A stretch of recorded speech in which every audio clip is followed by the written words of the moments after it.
It's an interesting time for business. Tariff and trade policies are dynamic, supply chains are squeezed, and cash flow, it's tighter than ever. If your business can't adapt in real time, you are in a little bit of hurt.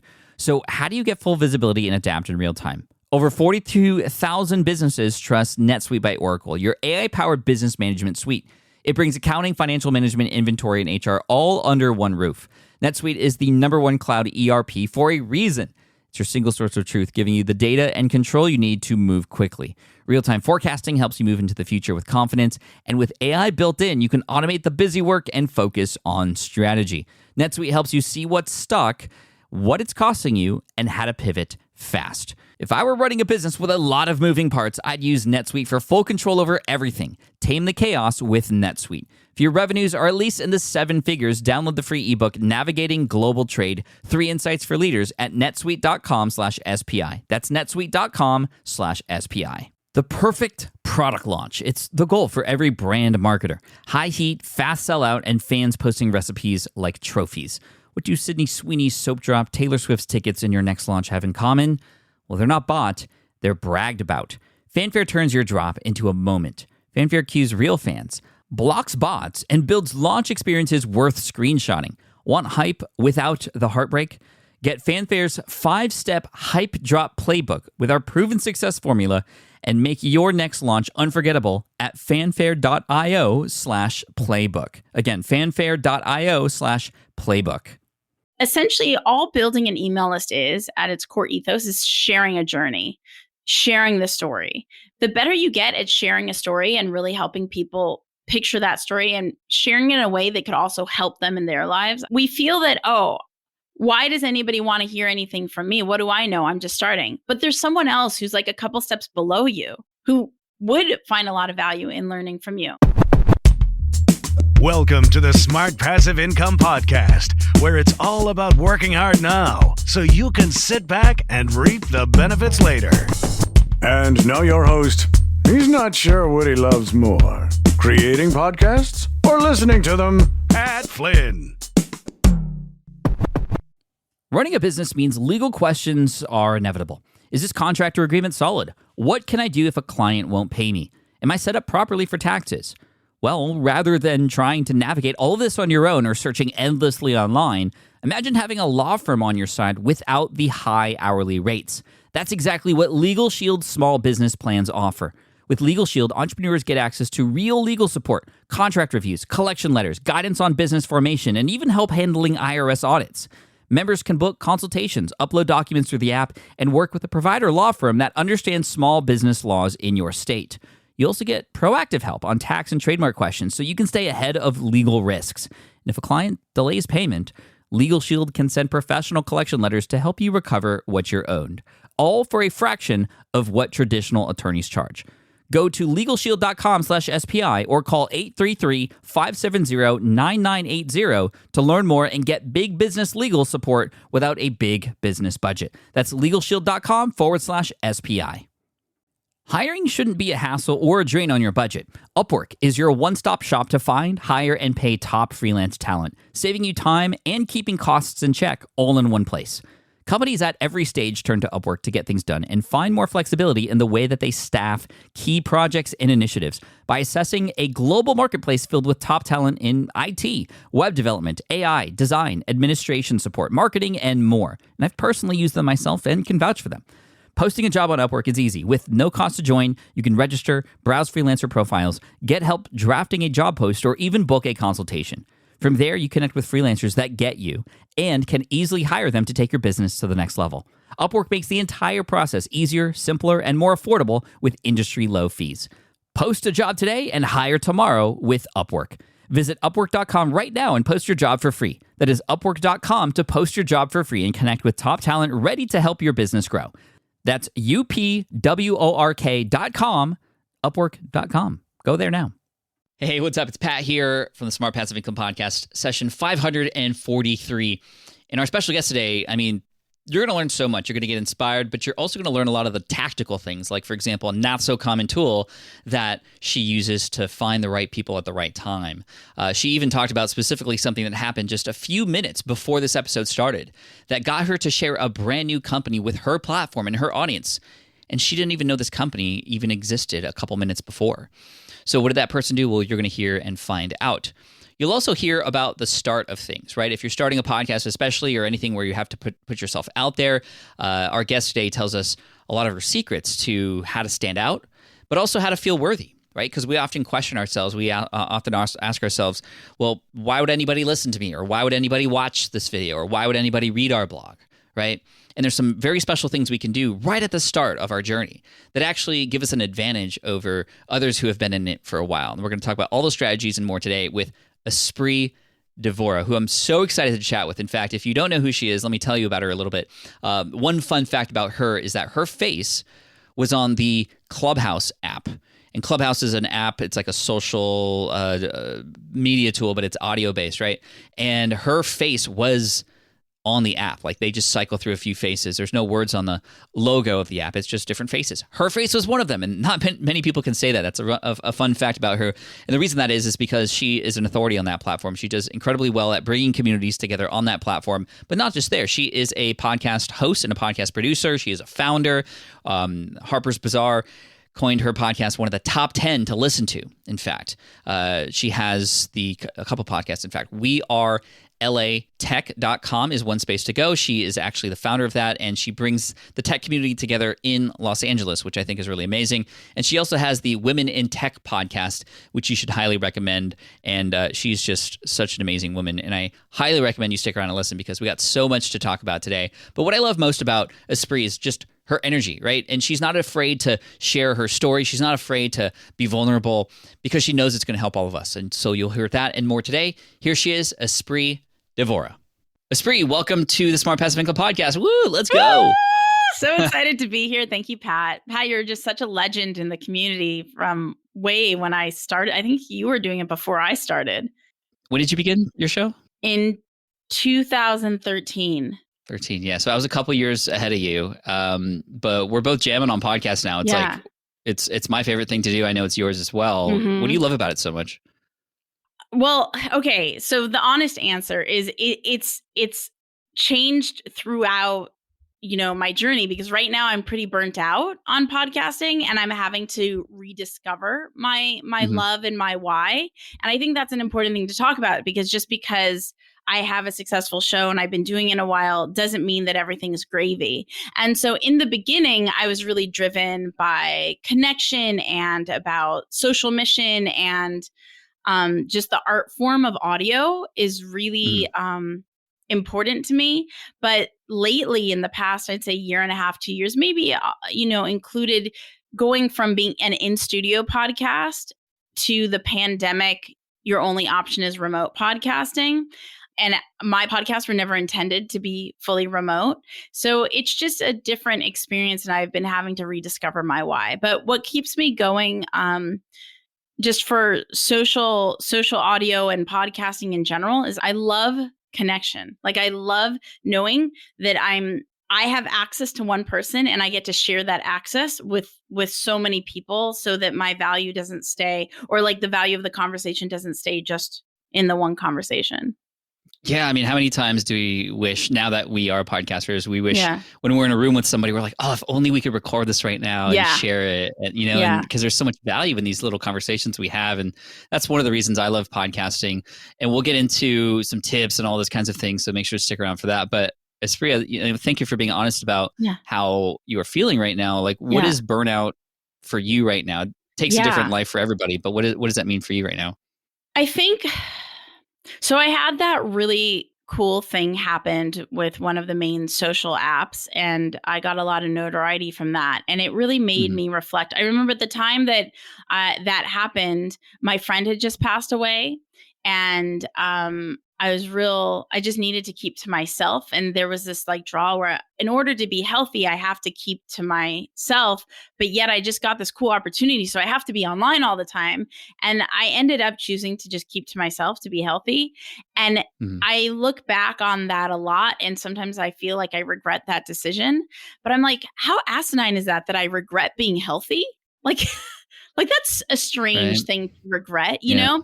And so what I've been reflecting on a lot, and it was really inspired by that life experience, is what does it mean to be a successful person, a successful creator, a successful entrepreneur. Like, truly, what does that mean to me, so that I could put some boundaries and limitations around it and Mhm. not feel that I have to regret making choices that don't lead me on a path to feeling healthy and being healthy.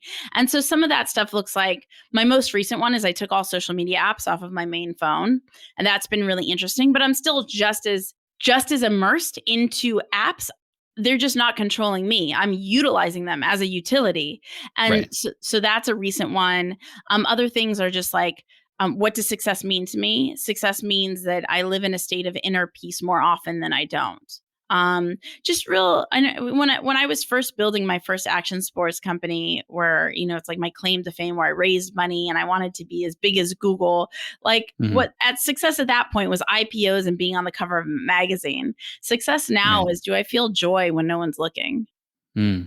Do you think the difference is, well, you've discovered what success means to you now. Yeah. Who defined success for you before, when it was magazines, when it was IPOing? Was that also you and you just changed, or was that reflected of somebody else putting those on you? Yeah, what a great question. I really think it was also me. It was just where I was Mhm. in the stage of my life. I think now, with this draw of digital media, I feel it's society, because I wouldn't be on all this stuff. Like, okay, let's just go back to your original question about podcasting and where I am with it with burnout. And I was talking about, the remote recording. And Yeah. I've decided, and this is really terrifying for me. Like, I don't even know if I'm fully committed. I'm so scared, but that I'm not going to do video in 2022, because I find that doing video is so taxing energetically, and doing audio, just I leave feeling more energized and curious and ready for my next thing.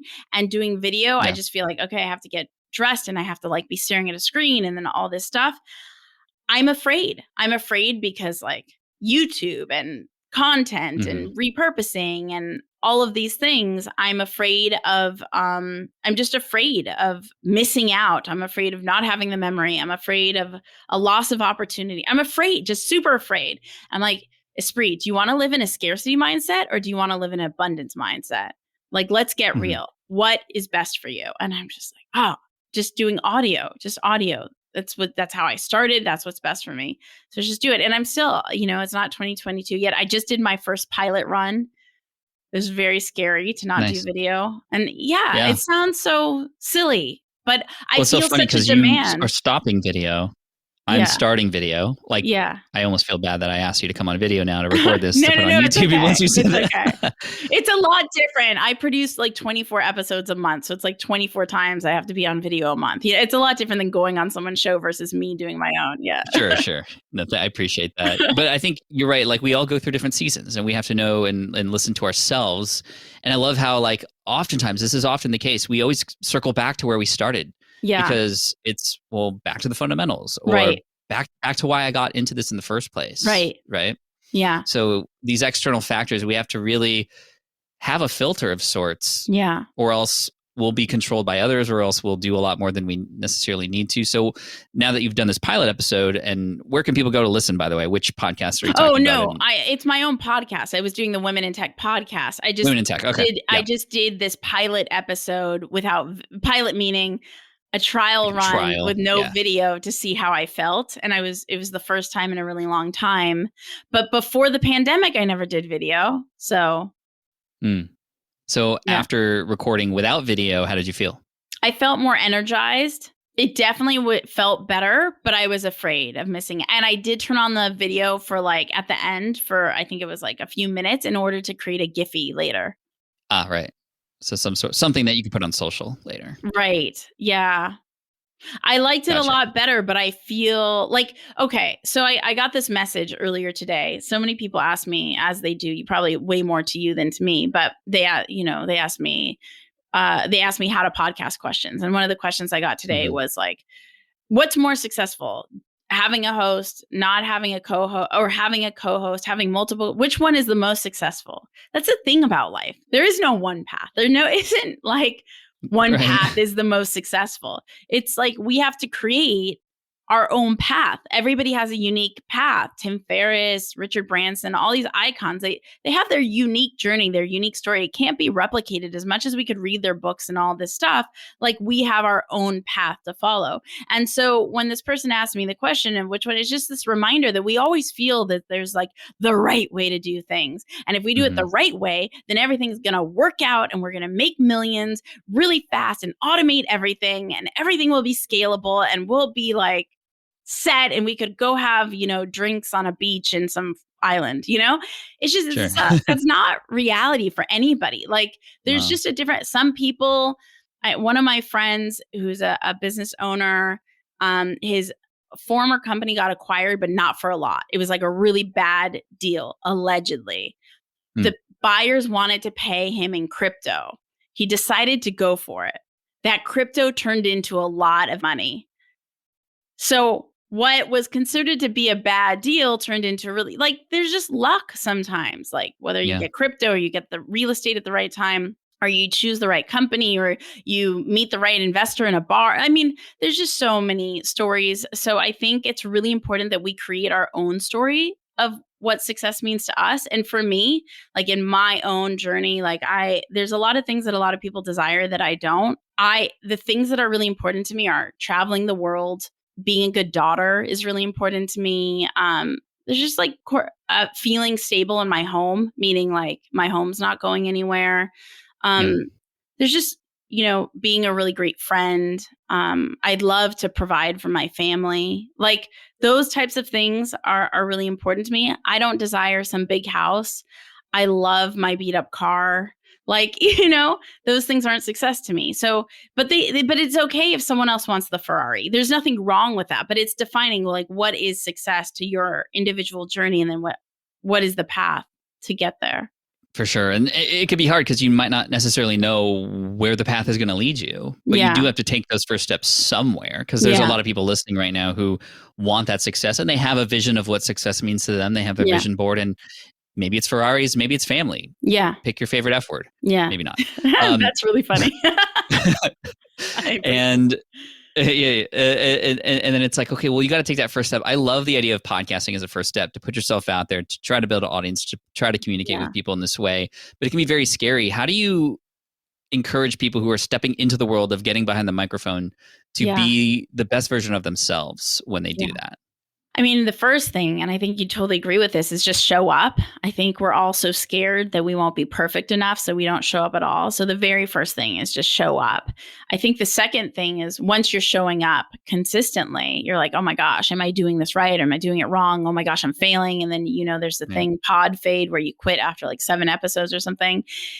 Instead, if you just create a list of fun experiments for yourself every single month, like, I'm going to try a newsletter. I'm going to read Pat's blog and figure out how to do blog posts. I'm going to, everything to market your podcast, and just see what works for you and what doesn't work for you. And then what doesn't work, eliminate, and what does work, do more of, and just become an observer of your own journey. Really enjoy the process of your journey rather than trying to rush your way to a destination.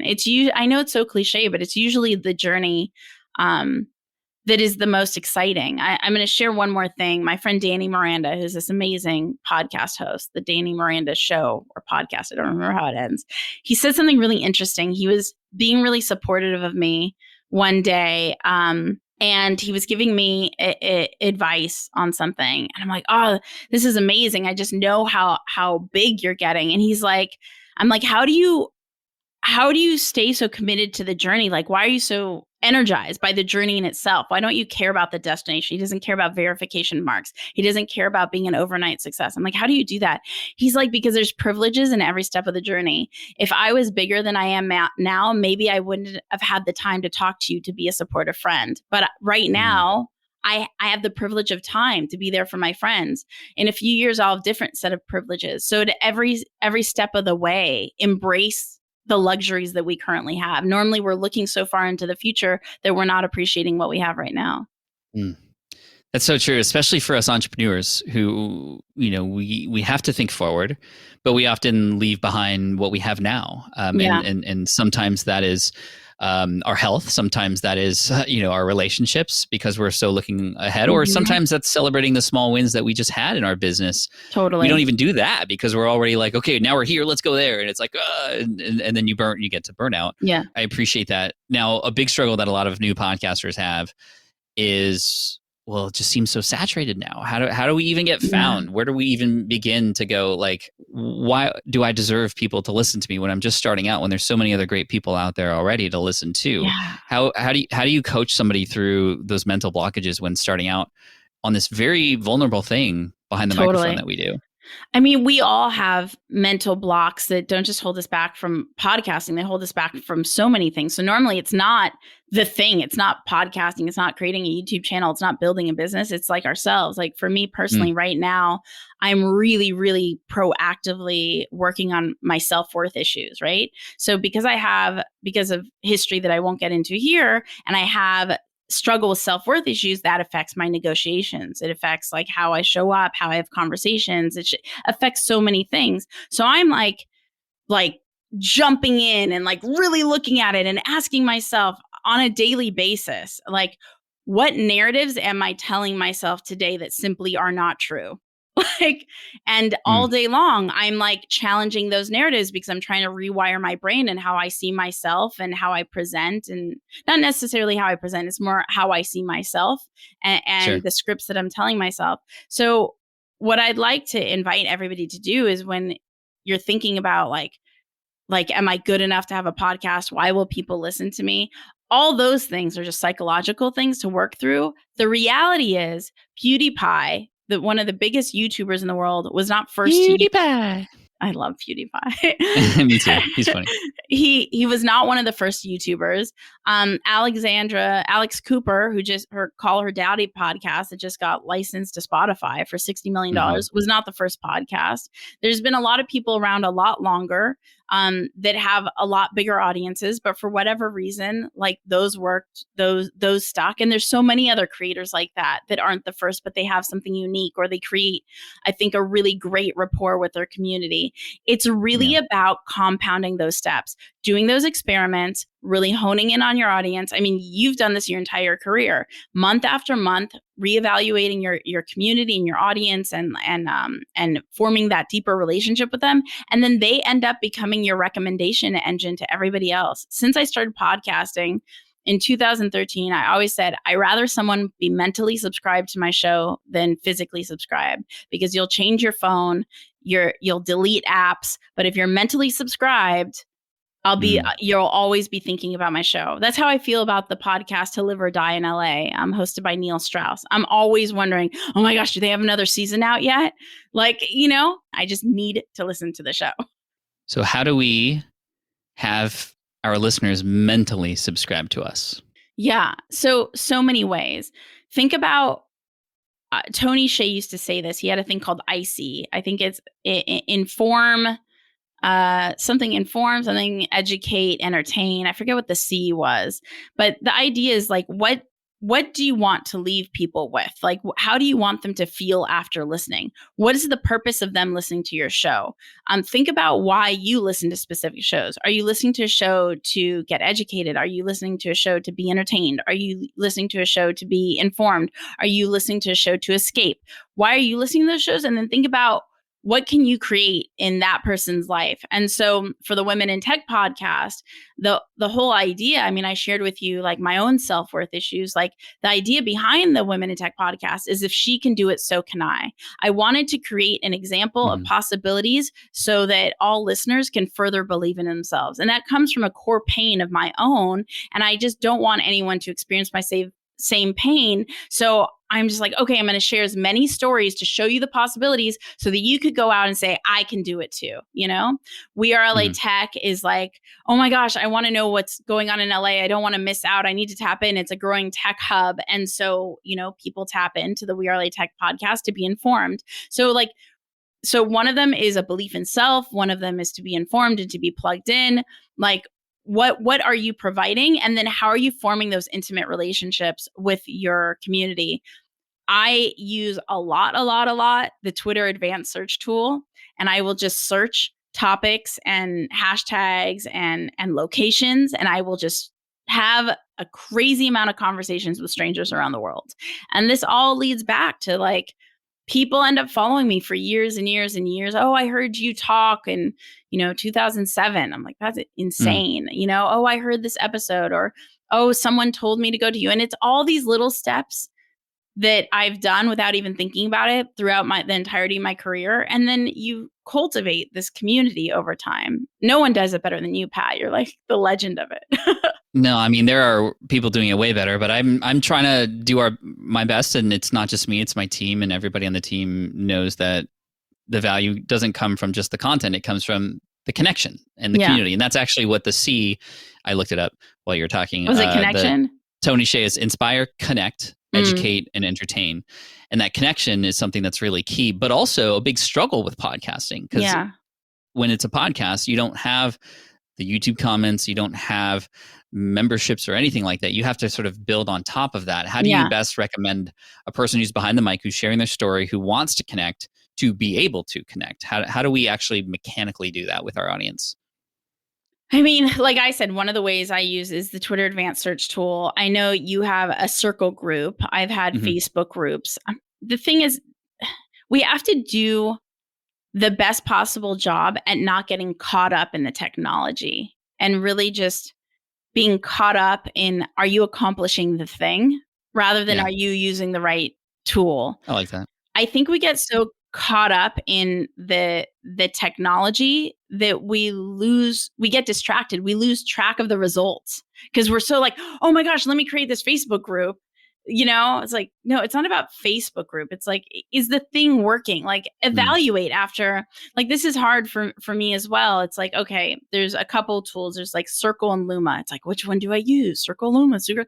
It's like, how about I try one for 1 month and then another one for another month? And I just see which one people like more. And why don't I decide based on what the people want, right? Or not have anything at all, And so I think that we get so caught up in the technology that we get distracted. I agree with that. I mean, it's so prevalent that like we'll imagine that just getting the right tool will solve all the problems for us, right? It's like just because you have a great lens on your camera doesn't mean you're going to be a great photographer yet. Totally. It's the intention, like you said, and if you have the intention, honestly, you can use any of the tools, and do it right and build and cultivate an audience there, right? Speaking of tools, my most powerful tool that I'm using right now, and it's just like, I'm just like, thank goodness it exists. I do a combination. There's this thing called FocusMate, which is virtual co-working. It's like $5 a month. And I listen to, like, I don't know what they call it, like brain sounds. I have a ton of tools, but one of the music things. So I'll do my FocusMate with my brain sounds, and I'll be extremely intentional of what I want to work on. And I've been working a lot on boundaries. So a combination of being really intentional of what actually moves my business forward and moves me forward, to like energetically, and my boundaries. So I'm sure you get this all the time, Pat. Oh, it will just take 2 seconds. Oh, can I just ask you this? Just 2 seconds, just 2 seconds. When you have hundreds of people, even if you have 2 people just needing 2 seconds, which really isn't 2 seconds, it's like an hour or 45 minutes. And then you have to swap tasks.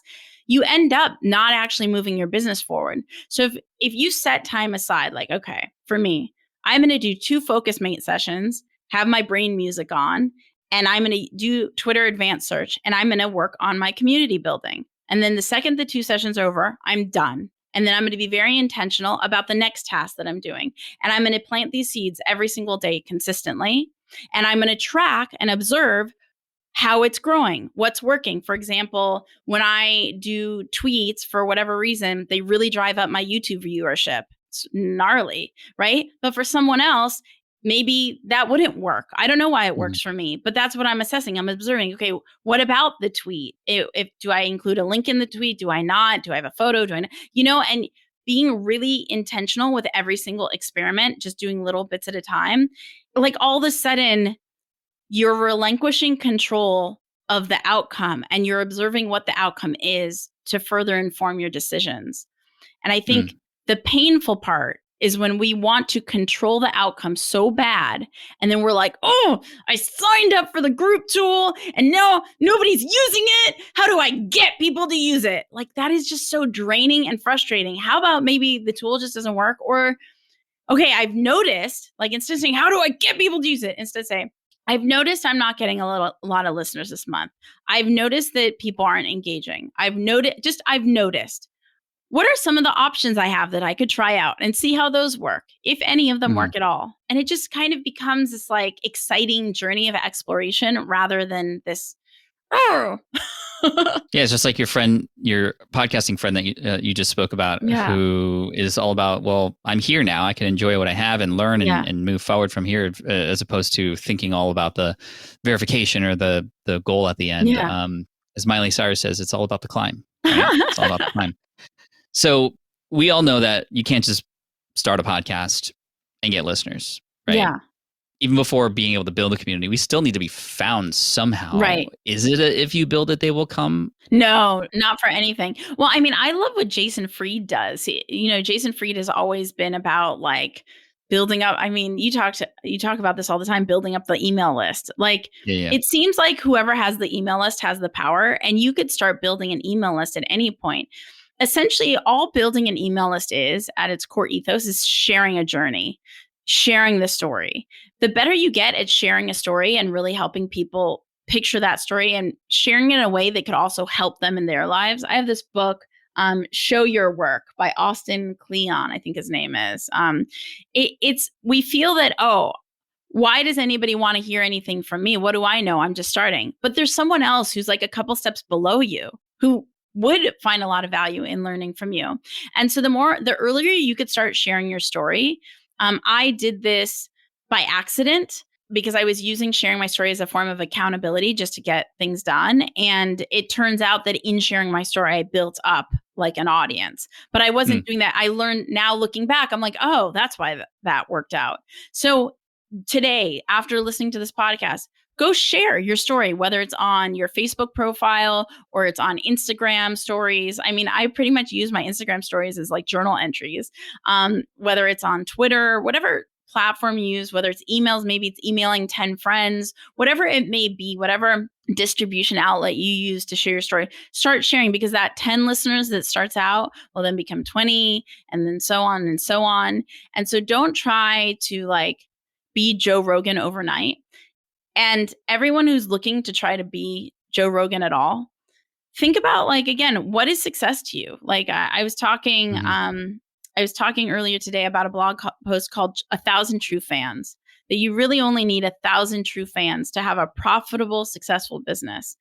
So why are you trying to be Joe Rogan? Like, is there a reason that, are you looking for fame? Like what is that about? Like, because if all you need is 1,000 people, just go after 1,000, go after like 5 people a day or 10 people a day, whatever it is. And eventually you'll get to that 1,000 people.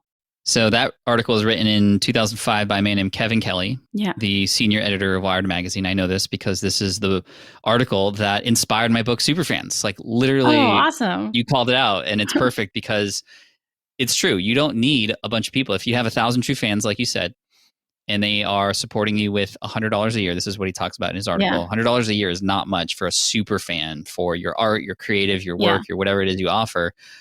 That's a 6-figure business already with 1,000 people. Totally. And you can find 1,000 people in a micro niche inside a space to help and become their resource for. And to bring it into perspective, that's 1 fan a day for less than 3 years. Totally.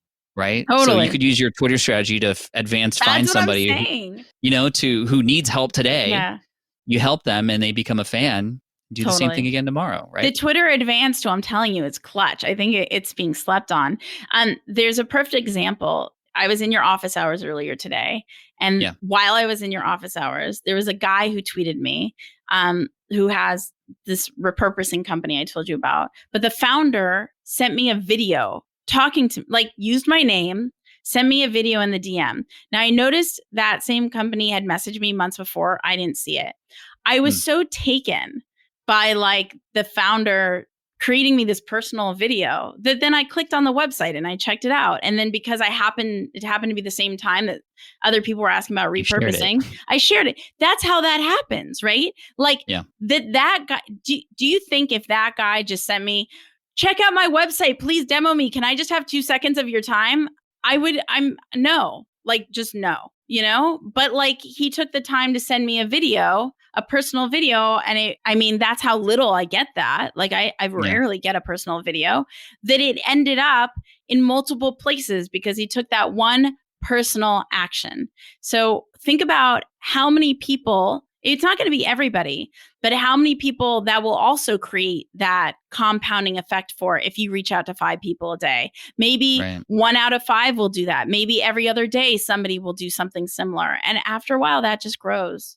This should help with that thought of, oh, but I only have 100 listeners to my podcast. It's like, yeah, any one of those 100 could start this amazing process and snowball effect with sharing your brand. And, you know, the trouble with podcasting is that we don't have the YouTube algorithm, for example, or an algorithm even per se, other than search engine optimization on Google, but that's kind of far removed from a listening experience.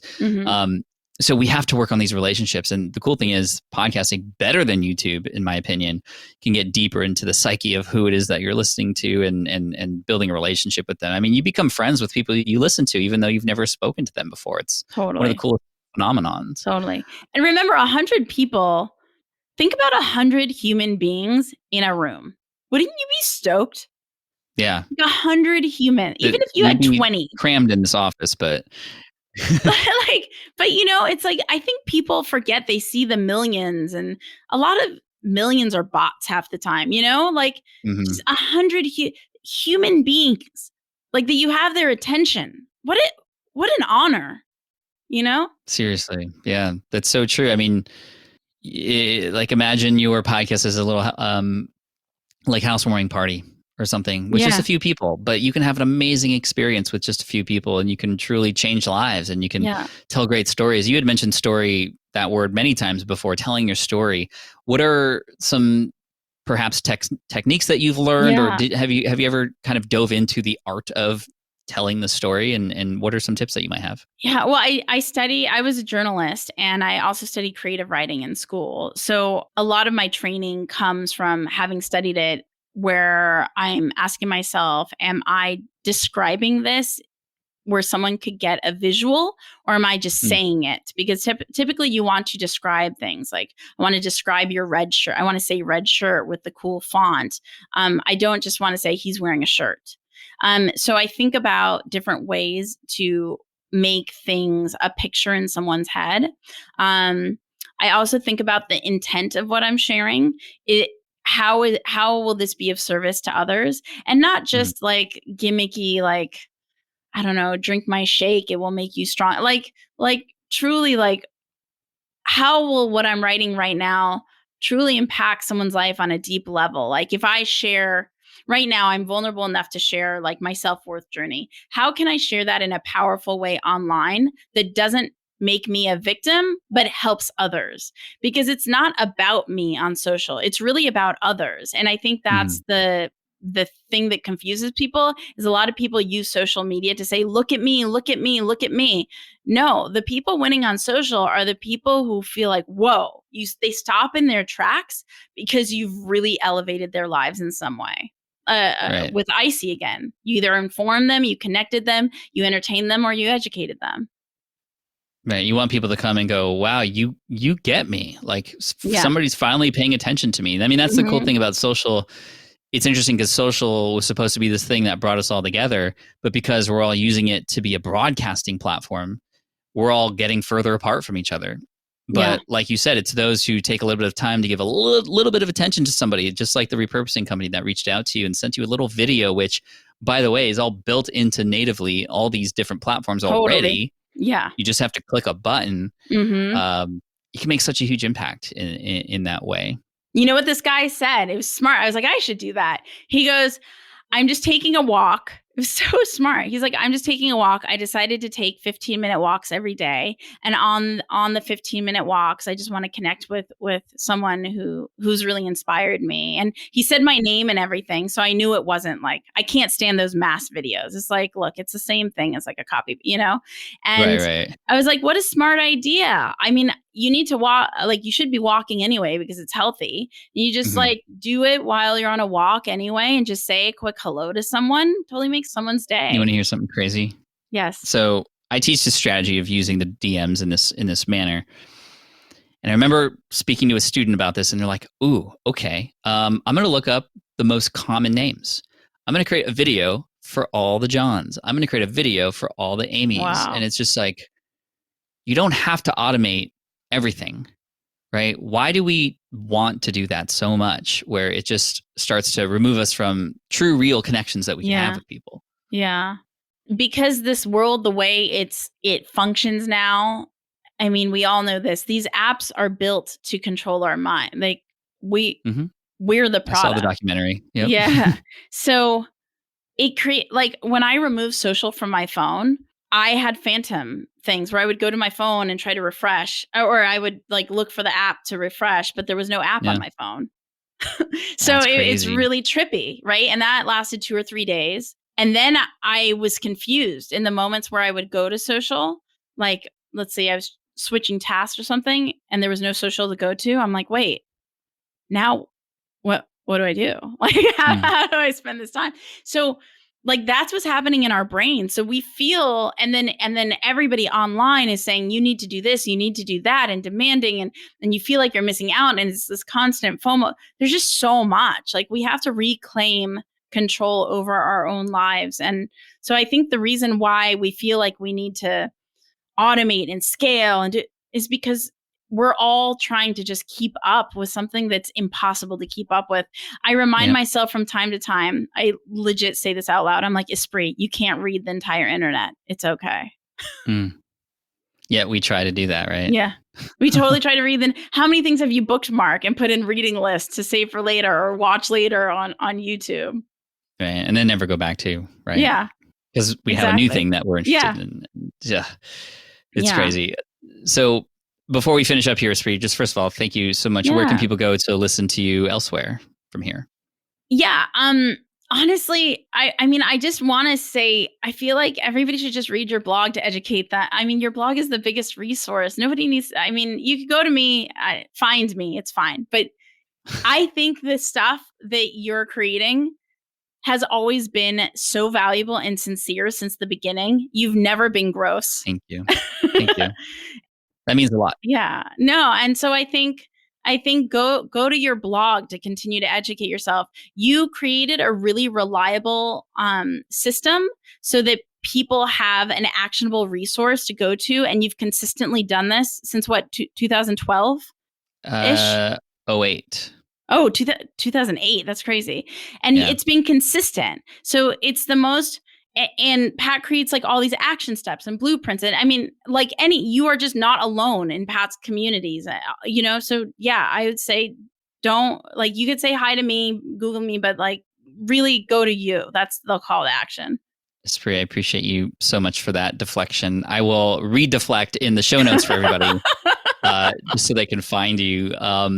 Can I have a final word of inspiration for everybody who is a brand new creator? There's a lot of new creators coming into the economy today, which is awesome. Yeah. What would be a wise word from Espree to help them on their journey this year? This is one of the first episodes of this year. Let's give them some ice. Remember that your intuition is your oracle. You have everything you need inside of yourself. The only thing holding you back is you. Boom. Love it. Espree, I love you so much. Thank you so much for coming on today. I appreciate you. Thank you. I appreciate the opportunity. This is such an honor, Pat. Like, thank you. No, the pleasure and honor is all mine. So thank you so much. Yeah. We'll see you soon. All right. I hope you enjoyed that interview with Espree Devora. Isn't she amazing? She's incredible. We'll put all the links where they usually go, right in the show notes, for where you can find her, because she was so gracious and said, no, she like deflected that back to me, and I'm going to deflect it back to her because she deserves it. And you should definitely check her out. And again, her podcast, we are latech.com. She's been with them for nearly 10 years now, which is amazing. She's the founder. And then also Women in Tech podcast. And again, you can find her also on Clubhouse. Maybe her face is going to be on the app again, maybe not, but right now it's changed out. But I remember recognizing that when I logged into Clubhouse when she was on it. It was super cool. So Espree, Espree, Devora, Devora. And again, thank you for listening to the podcast. I hope you subscribe to the show because we got so many amazing people and guests who are going to come on to share some things with you. And not just incredible leaders like what we had last week with Lewis Howes. I highly recommend you check out that episode if you haven't already. He is the founder of School of Greatness, Espree today. We have so many other big celebrities and A-listers on the show to help you. But we also love to feature people who are in the community. And you're going to hear people coming up who are right in the middle of building their business and going through the thick, hard things with you. But we're going to talk about it. We're going to get through it together, and we're going to learn some stuff because there's so many amazing people in this community who can help each other as well. So I appreciate you listening in. Thank you so much. Please subscribe, and I'll see you in the next one. As always, peace out and take care. Team Flynn for the win. Cheers. Thanks for listening to the Smart Passive Income Podcast at smartpassiveincome.com. I'm your host, Pat Flynn. Sound design and editing by Paul Gregoris. Our senior producer is Sarah Jane Hess. Our series producer is David Grabowski, and our executive producer is Matt Gartland. The Smart Passive Income Podcast is a production of SPI Media. We'll catch you in the next session.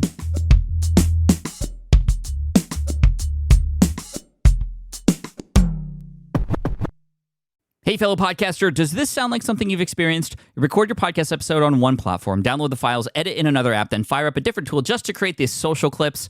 Well, it can be clunky, time-consuming, and frankly overwhelming, especially for creators trying to grow.